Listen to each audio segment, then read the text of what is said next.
I am Jasmine, the Weekend Notary, and I am preparing to do 2 weddings this weekend. So I wanted to share with you some of the things that I do before I go to a wedding, some of the materials that I need, or just the process so that you can know what it's like. As a notary loan signing agent, I, like many of you, have watched so many YouTube channels showing you that you can venture off with your notary business and become a wedding officiant. And I'm one of the people who ventured off, became a wedding officiant, and that is my primary source of income with notary. I make way more officiating weddings than I do as an actual notary loan signing agent. So when I book a wedding, well, first, I get my bookings on multiple platforms.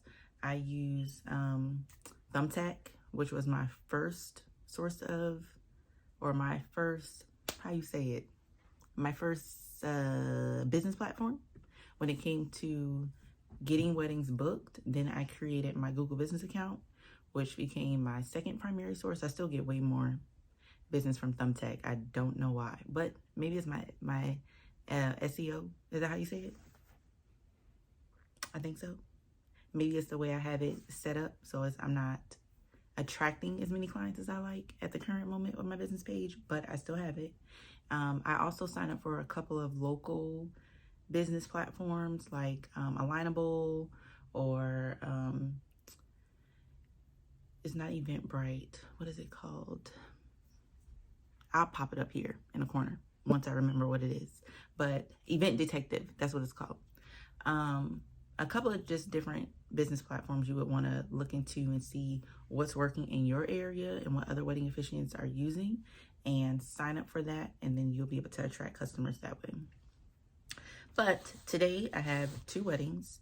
For each of my weddings, I always make sure I print out the script because I do not have that type of memory to memorize everything that I have created for my client.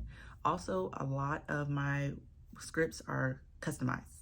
So if I meet with a client, or we have a FaceTime, Zoom, WebEx call, and they share their story with me, there are also a lot of clients who create different websites, and they'll share that website with you.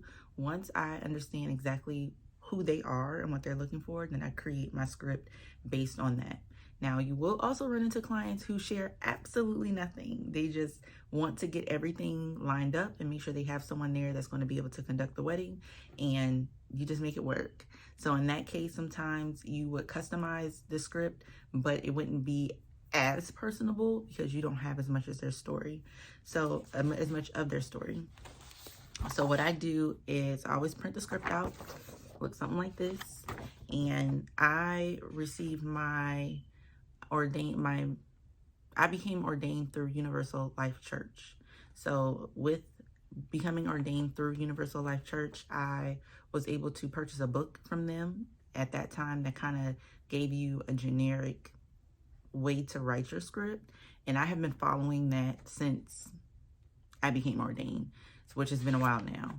And it works for me.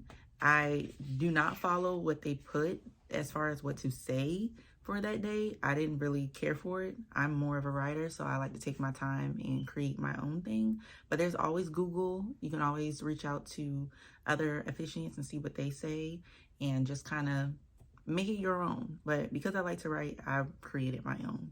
But I always print out 2 copies because I have slight OCD, and I'm always like, what if I go to walk up there and it falls on my book or something and it drops? So I have a backup copy just in case. I also make sure to email it to myself. And if I don't carry an iPad, then I have my Mac, which is so tacky. I've seen the officiant go up there with their computer. I do not like that, but it's on my Mac. And I also have it on my phone. So I'm able to pull it up through a file, or pull it up through an email, and I can read from there if need be. But I always have 2 copies. I also always print out a script and put it on parchment paper, or let me show you. Please don't ask me where I got this from because I do not remember. I bought it a long time ago. One of our local craft stores were going out of business, and these were like, these right here. They were like $1.50 for a box, and I must have got like 8 of them. And I also have this here, which I wonder if I have the well, I don't know which kind this is either, but this type of paper I got from Hobby Lobby, and it comes with like 3 different colors to pick from. And this isn't very expensive either. I think you can get this whole thing for like $3.75 or something.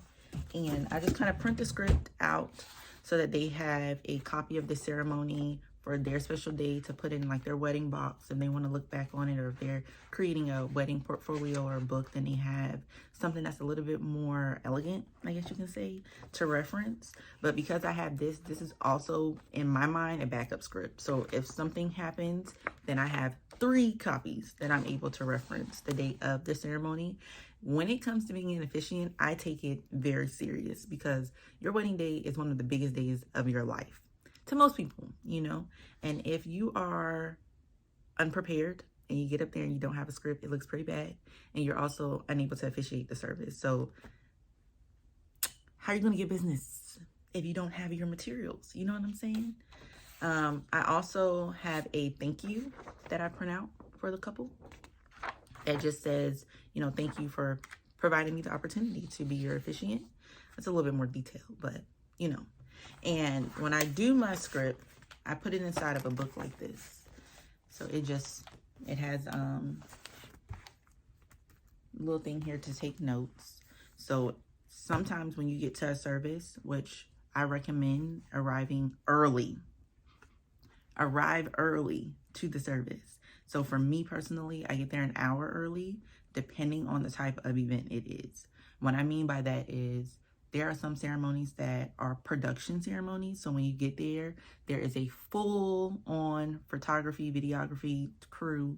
You have the bartender, you have people coming and setting up, you have the caterers, you have all this stuff going on. And when the DJ gets there, most times they want to mic you up, or you have to make announcements if the DJ is not making those announcements. So I will make notes in my book so that I know, okay, this is an unplugged ceremony, and they want me to announce cocktail hour or whatever it is. I try to ask those questions in my questionnaire when I am being considered, but a lot of times things change, and they may start off and say, oh no, you know, we're not looking for any of that. And then the day of, it's an unplugged ceremony. We don't want anyone pulling their phones out or blah, blah, blah, blah, blah. And I just kind of go with what the couple wants, because it's their day. I'm a vendor. It's not up to me to decide what it is that they want to do for their day. So I just try to make it go as smooth as possible. In the book, I always keep 3 pens, and that is for me to sign, for the bride, and for the groom. Just in case for some reason someone does not have a pen, you need to be prepared. There are people who are pretty picky and they have their special pen and they want to sign with that pen, or there's business owners that feel like that this is my lucky pen and this is the big day, so I want to sign my marriage license with my lucky pen, and that's fine. But I always carry at least 3 just in case, so I can make sure I have it. So when I set up, I always put one right on top of the notes, so it's the first thing I see when I open it. And then I stick these 2 copies here, like on a side folder right up in this area, so that I know I have a backup. I usually put the thank you and their script that I have printed on parchment paper inside of a separate folder, and then I put my business card in it. At the moment, my business cards, I don't even know. I changed my business name twice, really 3 times, but we're just going to say twice, because twice since I've gotten an LLC. So my cards are currently my old cards, and I have my new cards that should be shipped soon from Canva. And I will put my business card at the bottom of the folder so that they have that to reference. And once I am completely done with the ceremony, I am not the person to hang around. There have been a couple couples who have asked me to stay, and if I don't have another ceremony to go to, or if I feel like, you know, we've really gotten to know each other and this feels like a good connection, or kind of like friends instead of business type of venture, then I may hang out just a little bit, but I typically do not stay, because that is their day. It's time for you to spend time with your friends and family. And I think it's kind of awkward to be just there with a bunch of people you don't know. But I know plenty of officiants that take that as an opportunity to network, which is smart, because there are other couples who are attending the wedding who may have loved your delivery and loved what you said, and they are looking to now find a wedding officiant or book you. So if you do stay and you socialize a little bit, you could possibly gain more clientele. After the service is conducted, because I've already said thank you, I usually leave the couple alone. There have been some instances where they may reach out to me and ask me if I can re-sign because something got lost with sending it back to court or whatever the case may be. And of course I meet up and take care of that. And then when it hits their year anniversary, I always send them a congratulations and thanks again for allowing me to solidify your love, and congratulations on 1 year and many more years to come.